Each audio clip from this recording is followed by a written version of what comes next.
హిందూ ధర్మాన్ని పాటించి వాళ్ళు వ్యక్తిగతంగా పాటించి బయటకు వచ్చేటప్పటికి మీడియా వారి కోసమో లేదంటే ఇంకొంత ఎవరైనా సాటిస్ఫై చేయడం కోసం తెలియదు, కానీ సాటి హిందువులు తోటి హిందువులను తిడతా ఉన్నారు. ఇది చాలా ఆక్షేపణీయం. దీంట్లో నేను ముస్లిమ్స్ నిందించట్లా, అది క్రిస్టియానిటీ నిందించట్లా, కానీ బాధ్యత తీసుకున్న హిందువుల్ని నేను నిందిస్తున్నాం. బాధ్యత మీది.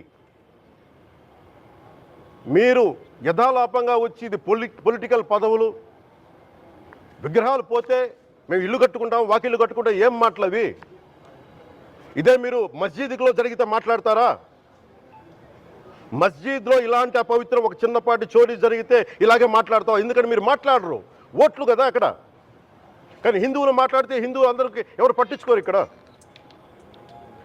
మా వేదన ఉండదా? మౌనంగా ఉన్నామంటే బాధ లేదనా? కోపం రాదనా? ఈ రోజుకి కూర్చొని చూడండి ఏం మాట్లాడుతున్నారో వాళ్ళు. ఆయన వాళ్ళ లాయర్ అంట, ఆయన ఎవరు ఏజీపీ అంట, పొన్నవోలు సుధాకర్ రెడ్డి గారు తిరుమల లడ్డుపై ఢిల్లీలో చేసిన కామెంట్ నా దృష్టికి తీసుకొచ్చారు. ఇలాంటి సెన్సిటివ్ సమయాల్లో ఎయిదర్ మౌనం మంచిది, మౌనం దాటి పొగరుగా మాట్లాడటం, నన్ను పచ్చి బూతులు తిట్టినా, నన్ను వక్రీకరించినా, నన్ను రోడ్డు మీదకి లాగిన నేను ఎప్పుడు మౌనంగానే ఉన్నా. కానీ వైసీపీని నాయకులు విమర్శించే నాయకులు ప్రత్యేకంగా చెప్తున్నాం, సనాతన ధర్మాన్ని జోలికి రాకండి. తప్పు జరిగితే తప్పు జరిగిందని ఒప్పుకోండి, లేదా మాకు సంబంధం లేదని చెప్పండి. అంతేగాని మళ్ళీ అడ్డగోలుగా మాట్లాడితే ఎవ్వరం క్షమించం. ఇక్కడ మీరు కూడా హిందువులే. పొన్నవోలు సుధాకర్ రెడ్డి గారు మీరు హిందువులే. నోటికొచ్చినట్టు మాట్లాడకండి. తమాషాలుగా ఉందా మీకు? సరదాలుగా ఉన్నాయా? మొన్న ప్రకాష్ రాజ్ గారు మాట్లాడారు నా మీద. అరే నేను మాట్లాడుతుంది ఒక హిందువులు అపవిత్రం గురించి మాట్లాడుతున్నాను.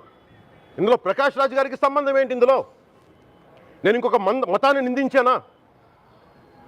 ఇస్లాంని నిందించానా? క్రిస్టియానిటీని నిందించానా? ఈ అపవిత్రం జరిగింది, ఇలా జరగకూడదు, ఫుడ్ అడల్టరేషన్ జరిగిందని మాట్లాడుతుంటే దీన్ని గోల చేయకూడదంటే, అంటే తప్పు జరిగినప్పుడు మాట్లాడకూడదా? ఒక అపవిత్రం జరిగితే మాట్లాడకూడదా? దేవతా విగ్రహాలను శిరచ్ఛేదం చేస్తే మాట్లాడకూడదా? ఏం పిచ్చి పట్టింది ఒక్కొక్కళ్ళకి? ఎవరి కోసం మాట్లాడుతున్నారు మీరు? ప్రకాష్ రాజ్ కూడా చెప్తా ఉన్నాను, నాకు మీరంటే గౌరవం, I have extreme respect for you.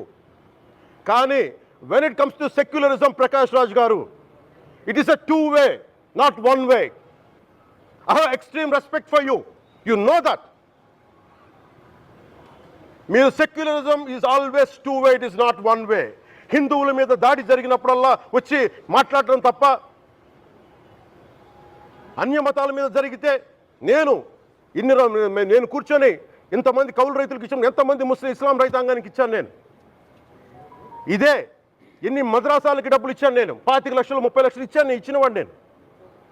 నాకు అన్యమతం ఇస్లాం మీద గౌరవం ఉన్నవాడిని, క్రిస్టియానిటీ మీద గౌరవం ఉన్నవాడిని, చిన్నప్పటి నుంచి కూర్చొని మిషనరీ స్కూల్లో చదువుకున్నవాడిని. నా టీచర్ చెప్పిన సూక్తి, తను తగ్గించుకున్నవాడు హెచ్చింపబడిని చెప్పి బైబుల్ సూక్తిని ప్రతిసారి కోట్ చేస్తూనే ఉంటాను. ఇది నా గౌరవం, ఇది నేను చూపించే గౌరవం. మీరు మాట్లాడితే కూర్చొని నేను పాటించే ధర్మానికి అపవిత్రం జరిగినప్పుడు మాట్లాడకూడదు, మౌనంగా ఉండాలి. సెక్యులరిజంకి విఘాతం అంటే ఏంటి? సెక్యులరిజంకి విఘాతం నా ఇంటి మీద దాడి జరిగినప్పుడు నేను మాట్లాడకూడదా? నా ఇల్లు 10 మందికి ఆశ్రయం ఇస్తుంది. నా సనాతన ధర్మం అన్ని ధర్మాలకి ఆశ్రయం అయితే దానికి దాడి జరిగినప్పుడు, దాని మీద అపవిత్రం జరిగినప్పుడు దానికి కూడా మాట్లాడకూడదంటే ఏం మాట్లాడాలి మీతోటి? Prakash Raj garu, you have to learn your lessons. I respect you. It's not just Prakash Raj garu, all the people who thinks in the name of secularism you're going haywire. Let me tell you guys, we are extremely hurt. Don't make a mockery out of our sentiments. We are deeply, deeply hurt. It's not fun for you, maybe it might be fun for you. It is not fun for us. It's a deep anguish, deep pain. Don't you ever forget. Before you come and think 100 times and talk about Sanatana Dharma. Enough of this. చాలు. ఇష్టానికి మాట్లాడుతూ ఉన్నారు సనాతన ధర్మం మీద. అయ్యప్ప స్వామి మీద మాట్లాడతారు, సరస్వతి దేవి మీద మాట్లాడతారు. అల్లా మీద మీరు మాట్లాడగలరా? మహమ్మద్ ప్రవక్త మీద మీరు మాట్లాడగలరా? జీసస్ మీద మీరు మాట్లాడగలరా? అందరూ కూర్చొని సనాతన ధర్మం మీద, వినాయకుడి మీద జోకులు వేస్తారు, దుర్గాదేవి మీద జోక్స్ వేస్తారు, సరస్వతి దేవి మీద జోక్స్ వేస్తారు. మా మనోభావాలు గాయపడవా? మాకు బాధ ఉండదా? అందుకే నేను ప్రతిపాదించింది ఏంటంటే, ప్రతి దానికి రావలేకపోతున్నాం. సనాతన ధర్మ రక్షణ board is order of the day. ప్రతిసారి కూర్చోబెట్టి మేము డిఫెండ్ చేసుకోలేం. ఇది ప్రతి సగటు హిందువు తాలూకు ధర్మం. ఇదే ఇస్లాం మీద దాడి జరిగితే ఎంతమంది బయటకు వస్తారు? ఎంతమంది నిరసన తెలియజేస్తారు? రోడ్ల మీదకి రమ్మని చెప్పట్ల. కనీసం మీకు కోపం కూడా రాకపోతే మేము ఏం చేస్తాం? గుడికి వెళ్ళే ప్రతి హిందువు బాధ్యత కాదా ఇది? నా ఒక్కరి బాధ్యతైనా, మా బాధ్యతైనా, మీది కాదా? ధర్మాన్ని మీరు పరిరక్షించడానికి మీ బాధ్యత కాదా? ఈయన పొన్నవోలు సుధాకర్ రెడ్డి గారు మాట్లాడేది, పంది కొవ్వు చాలా ఖరీదైంది, ఆ కొవ్వు లడ్డు నెయ్యితో ఎలా కలుపుతారు?